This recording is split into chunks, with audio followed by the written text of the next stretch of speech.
name is Josh Hansen, and this is my case study for EDL 851. To begin, I'm going to summarize the case.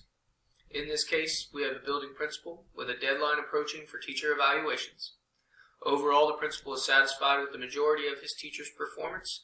However, one teacher has demonstrated a few areas of concern that need to be addressed before moving forward. That teacher is Mrs. Stevens. Mrs. Stevens is an intelligent woman with great content knowledge. However, she has demonstrated areas of concern in student motivation, student engagement, and has had issues with classroom management. In a follow-up conference with Mrs. Stevens, she became irritable and hostile to suggestions. The building principal decided to provide Mrs. Stevens with an additional observation where she demonstrated little to no improvement in the areas of concern. So the building principal has determined to non-renew her contract. In a follow-up conference, after her second observation, Mrs. Stevens becomes angry with the building principal and feels the evaluation was unfair and inaccurate. She claims there's been a failure in her supervision and threatens to take this issue to court. Next, we'll discuss the legal or ethical issues in this case, beginning with her contract. In the contract, or before moving forward, I would want to look into the district and school board policies on observations and feedback and ensure that Mrs. Stevens was provided with a sufficient number of observations and feedback. The ethical issues in this case, Mrs. Stevens is very upset and feels that she has not been supported, so I would want to be provided with more information on what type of professional development has been offered. Additionally, I'd want to look into her prior evaluations and determine whether or not these areas of concern have been present throughout her entire career. There appears to be no discrimination or harassment conflicts in this case. As for legal issues in this case, Mrs. Stevens has threatened to take this issue to court. In regards to tenure, that will be dependent upon each state. In Kansas, there's no due process, so this would be a non-tenured case. Next, we will synthesize the information. The building principal has made the decision to non-renew Mrs. Stevens' contract after a poor evaluation. The principal claims the teacher is not responsive to supervision and has difficulties motivating her students and with classroom management. Mrs. Stevens claims that there is a failure in her supervision and has threatened to take the issue to court. Next, we'll recognize the facts in this case. The known facts in this case are that the principal has provided multiple classroom observations. He has held post-visitation conferences where he provided suggestions and has observed little to no improvement in follow-up observations. We know that the principal wants to take action and is interested in the best option for his students. There are several unknown facts in this case, beginning with the evaluation system used to evaluate teacher performance and effectiveness. We are provided with the evaluation form that rates teachers as below average, average, or above average on limited categories. Before moving forward, I'd want to learn more about the school and the district's evaluation processes and whether or not there are any other tools used to determine effectiveness. We are not made aware of the years of experience of the building principal or the teacher in this case. We do know that she's non-tenured, so that tells us that she is newer to the profession or newer to the district. The amount of professional development offered is unknown in this case. In one of her post-visitation conferences, she mentions her supervisor, so I'd be interested to learn more of what the supervisor's role is and whether or not there is a mentor program in this school. We are unaware of grade level and subject area being taught. We are also not aware if this is a public or private school, and the demographics and location are also unknown facts in this case. Next, we'll review and prioritize the information, beginning with the stakeholders affected by the decision. First would be our students. Student achievement is affected by teacher performance.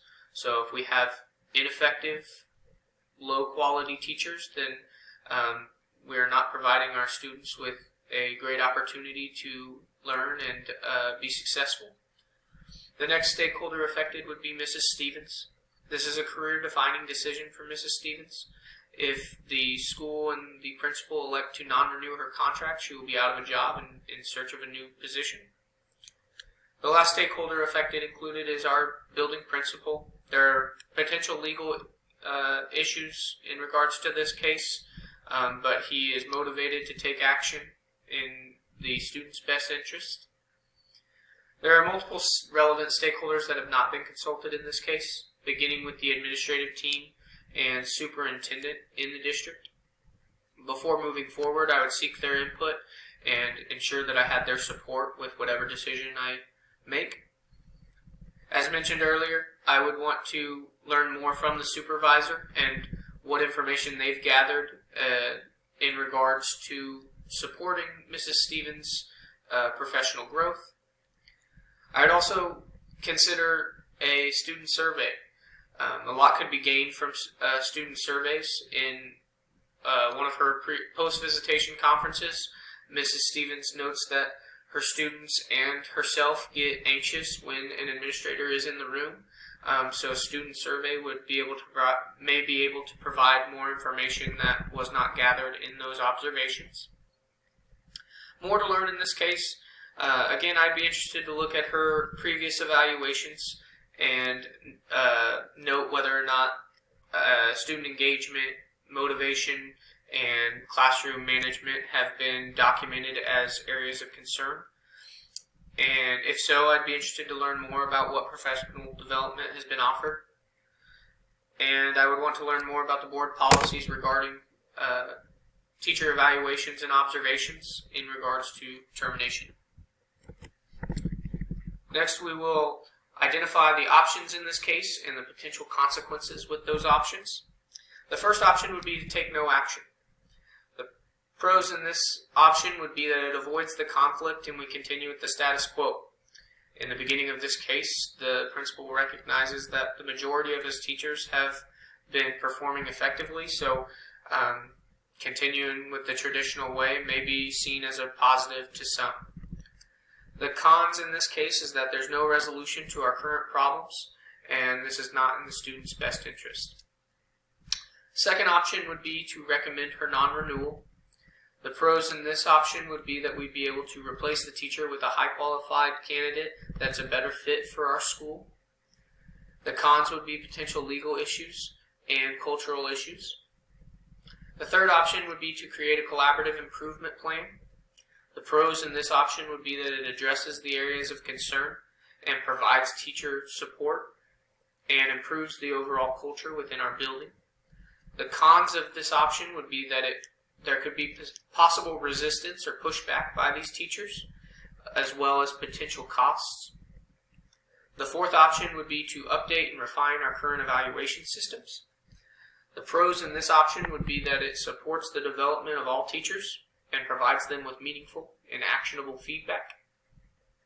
The cons in this option are that it requires a lot of time, effort, and resources, as well as potential costs and effects to our professional learning budget. Diving a little bit deeper into these options, again, if we go with option one and take no action, we will have a continued cycle of poorly performing teachers and a evaluation system that doesn't help and support them. There'll be no resolution to our current problem, which will have a negative impact on our student learning.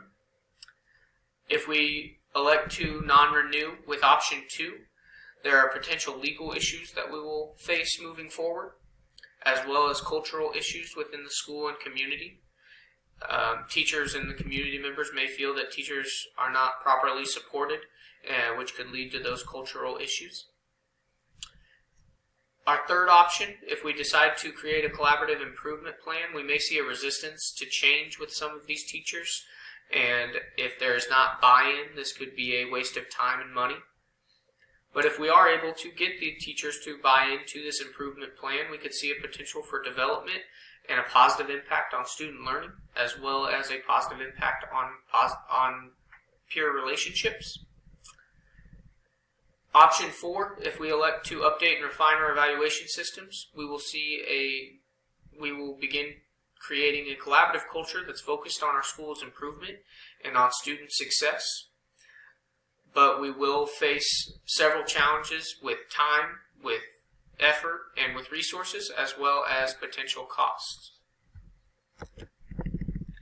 The best option in this case, I believe, would be to create individual collaborative improvement plans, as well as update and refine our current evaluation systems. I would provide Mrs. Stevens with a mentor, teacher, or instructional coach to collaborate and discuss strategies to help improve her instruction and classroom management. I would have that mentor, teacher, co-teach and model new instructional methods in her room with her class, as well as have my mentor or instructional coach observe Mrs. Stevens and provide her with specific feedback in regards to improving her instruction in management styles. I would also encourage Mrs. Stevens to use peer observations to learn from experienced teachers and implement some of those things she learns within her own classroom. When we update and refine our evaluation system, we will be supporting the professional growth of all of our employees, and I will begin implementing regular walkthroughs that aren't attached with their evaluations, so they're a little more informal. I'll connect my observation and evaluations with professional development opportunities, and I will communicate my expectations clearly and include the input of my staff so that they are a part of my shared vision moving forward. As for the implementation of my plan, step 1, I would discuss this collaborative improvement plan with my superintendent and admin team to create consistency within our district, as well as seek out their input on any additional suggestions within this plan. In step 2, I would discuss the options with Mrs. Stevens. If she rejects these options, then I will choose to non-renew her and begin searching for a new candidate to fill her position. In step 3, if Mrs. Stevens agrees to these options, we will communicate the plan and set expectations with her. I'll provide scheduled time for her to meet with her mentor, teacher, or instructional coach to discuss these strategies and methods. In step 4, I will send out a teacher survey asking for the components necessary for effective teaching and effective learning. And then in step 5, I will communicate my plan with my entire staff and include their feedback from step 4 in my informal walkthrough data, and will be focused on specific skills. Following my walkthroughs, I will provide my teachers with post-visitation conferences or follow-up via email or face-to-face as necessary, and provide them with meaningful and actionable feedback. In step 7, I will connect my observations and evaluations with professional development opportunities. And in step 8, I will continue to develop strong relationships with my staff and be available to support them as they grow and develop. Lastly, we connect this with our standards. NELP Standard 2, Ethics of Professional Norm Integration, and in Standard 7, we're working on building that professional capacity, specifically working with Component 7.4. Program completers understand and have the capacity to evaluate, develop, and implement systems of supervision, support, and evaluation designed to promote school improvement and student success. This case gave us an opportunity to evaluate the school's current systems and design and implement new suggestions to improve the school and teacher evaluation process and improve student learning. I appreciate you guys watching my video and for all the feedback you've provided me throughout this course. Good luck as you move forward in your professional careers, and again, thank you for watching.